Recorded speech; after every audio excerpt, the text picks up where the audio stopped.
Hello everyone. मैं doctor Ramesh Kumar Dewangan, assistant professor commerce, government Mata Karma girls college Mahasamund, video lecture 6 part 6 लेकर आपके समक्ष प्रस्तुत हुआ हूं। पंडित रविशंकर शुक्ल विश्वविद्यालय रायपुर के एमकॉम थर्ड सेमेस्टर के compulsory fourth paper management accounting के यूनिट 5th चैप्टर का नाम है मार्जिनल कॉस्टिंग, सीमांत लागत पे चर्चा करने के लिए इसके पूर्व के 6 वीडियो पर हमने काफ़ी कुछ सीमांत लागत के बारे में चर्चा कर लिया है, न्यूमेरिकल प्रश्न बना लिया है। उसी कड़ी को हम आगे बढ़ाते हैं। आइए देखते हैं सीमांत लागत के अंतर्गत दूसरे प्रकार के न्यूमेरिकल क्वेश्चंस। सीमांत लागत विधि और अवशोषण लागत विधि में लाभ की गणना।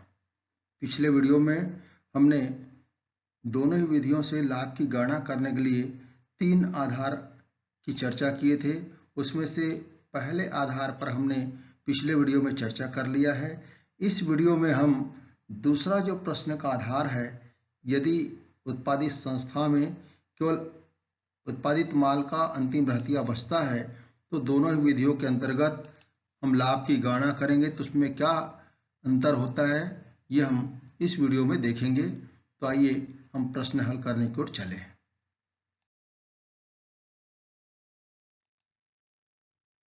यदि उत्पादन संस्था में केवल अंतिम रहतिया हो तो उससे संबंधित प्रश्न देखें।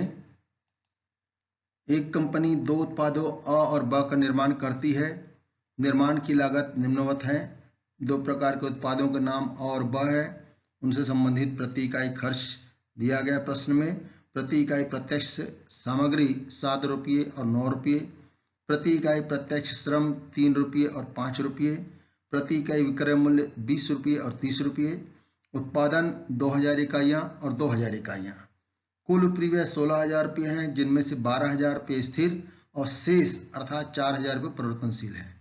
इन उपरिव्ययों का आवंटन उत्पादन के अनुपात में होना है। उत्पादन 2-2000 इकाइयाँ हैं तो बराबर बराबर स्थिर व्यय परिवर्तनशील व्यय को बांटा जाएगा। यह मानते हुए कि दोनों ही दशा में अंतिम रहतियाँ 200 इकाइयाँ हैं, अर्थात बेचे गए इकाइयों की संख्या 1800 और 1800 हो जाएगा। आप अवशोषण लागत विधि तथा सीमांत लागत विधि के अनुसार लाभ ज्ञात कीजिए। तो चलिए इस प्रश्न को हल करते हैं।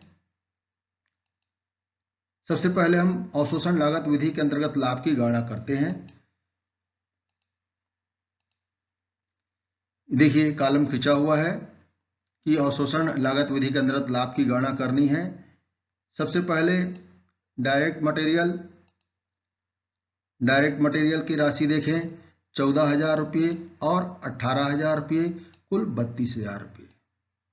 क्योंकि प्रति इकाई 7 रुपया है ए का और बी का है 9 रुपये, 2,000 इकाइयों का 14,000 और 18,000 हो गया, कुल दोनों का जोड़ 32,000 हो गया। डायरेक्ट लेबर देखिए प्रति इकाई 3 रुपये और 5 रुपये है, तो 2-2,000 इकाइयों का क्रमशः 6,000 इसका हो जाएगा और 10,000 बी का हो जाएगा, कुल 16,000। ओवरहेड्स ऊपरी व्यय के बारे में कहा गया है 16,000 रुपये है, जिसमें से 12,000 स्थिर है। तो 12,000 स्थिर है, दोनों को समान रूप से बांटेंगे तो क्योंकि दोनों के उत्पादित इकाइयां एक समान है तो 6,000 बांट देंगे। 6,000 रुपये ए का हो गया, 6,000 रुपया बी का हो गया, कुल 12,000 हो गया। अब बच गए 16,000 में से 12,000 घटा दिए, 4,000 वेरिएबल अर्थात परिवर्तनशील व्यय हो गए। 4,000 को फिर 2 समान भागों में बांटे, 2,000 और 2,000, कुल 4,000। इस प्रकार से हम देखते हैं ए उत्पाद का टोटल कॉस्ट अर्थात कुल लागत हो गया 28,000 और इसका हो गया 36,000, कुल 64,000 हो गया। अब प्रश्न में जैसे कहा गया है कि अंतिम रहतिया 200 इकाई है, तो उस दशा में उन अंतिम रहतिया के 200 इकाइयों की लागत को हम माइनस कर देंगे। तो यहाँ पर 2800 रुपये ए उत्पाद का हो जाएगा और 3600 बी उत्पाद का हो जाएगा।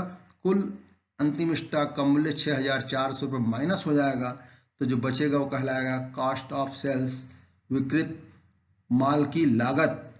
तो 28,000 में 2,800 को माइनस किए, 25,200, 36,000 में 3,600 को माइनस किए, 32,400। समग्र रूप से दोनों ही उत्पादों के कुल लागत 64,000 में उसके अंतिम स्कंद के मूल्य 6,400 को माइनस किए तो 6,400 माइनस करने के उपरांत 57,600 आया। विक्रय देखें, सेल्स के संबंध में कहा गया 20 रुपये है। ध्यान रहे यहाँ पे ये रखना है कि 2000 इकाइयाँ नहीं बिकी है बल्कि 1,800 इकाइयाँ बिकी है, क्योंकि 200 अंतिम रहतिया बच रहा है। तो 1,800 इकाइयों का 20 रुपये के हिसाब से 36,000 रुपये हो जाएगा।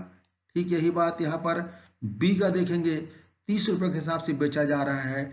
इसकी भी उत्पादित इकाइयाँ 2000 जरूर है, लेकिन 200 अंतिम रहतिया होने के कारण 1,800 इकाइयों को बेचे तो उसका मूल्य हो जाएगा 30 रुपये के हिसाब से 54,000। दोनों का योग कुल विक्रय राशि हो जाएगा 90,000। अब उल्टा चले कि इस विक्रय राशि में 36,000 में 25,200 को माइनस करेंगे तो लाभ की राशि निकाल आएगी 10,800 रुपये। ठीक उसी प्रकार से 54,000 में 32,400 को माइनस करेंगे 21,200 रुपये। समग्र रूप से दोनों उत्पादों का विक्रय मूल्य 90,000 है और उसका टोटल कॉस्ट है 57,600। तो यहाँ पर देखेंगे 32,400 रुपये अवशोषण लागत विधि के अंतर्गत जब हम लाभ की गणना करते हैं तो हमको 32,400 रुपये लाभ प्राप्त होता है। अब इसका दूसरा जो विधि है सीमांत लागत विधि, उस विधि के अनुसार हम देखेंगे। आगे बढ़ें।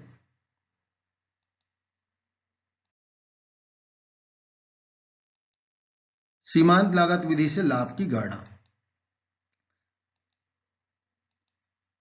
यहां पर भी कॉलम्स बने हुए हैं। अब देखिए, सेल्स 1,800 इकाइयां प्रत्येक दशा में लिया जा रहा है, क्योंकि 2,000 भले उत्पादित हुआ है लेकिन 200 अंतिम रहतिया बचने के कारण से केवल 1,800 इकाइयों का ही विक्रय हुआ। 20 रुपये के हिसाब से 36,000 हो गया, 30 रुपये के हिसाब से 54,000 हो गया, कुल 90,000। मार्जिनल कॉस्ट अर्थात सीमांत लागत भी हम 1,800 इकाई के हिसाब से यहाँ पर लेंगे, चूंकि सीमांत लागत विधि है। डायरेक्ट मटेरियल अर्थात प्रत्यक्ष सामग्री 12,600 रुपये, 16,200 रुपये, कुल 28,800 रुपये। डायरेक्ट लेबर तो 5,400 रुपये और 9,000 रुपये, 14,400 रुपये कुल। वेरिएबल ओवरहेड्स तो 1,800 रुपये, 1,800 रुपये, कुल 3,600 रुपये। और इस प्रकार से हम देखेंगे यहाँ पर कि टोटल जो हो गया मार्जिनल कॉस्ट का 19,800, 27,000 रुपये और कुल दोनों उत्पादों का मार्जिनल कॉस्ट हो गया 46,800 रुपये। अब यहाँ पर हम क्या करेंगे, मान लीजिए हम ए मान लेते हैं 36,000, 54,000, 90,000 को, और बी मान लेते हैं 19,800, 27,000 और 46,800 को। तो जो अंतर निकलेगा ए माइनस बी वो कहलाएगा कंट्रीब्यूशन। तो इसलिए यहाँ पर हम देखें ए माइनस बी, तो 36,000 में 19,800 को माइनस करेंगे, कंट्रीब्यूशन की राशि आ जाएगी 16,200।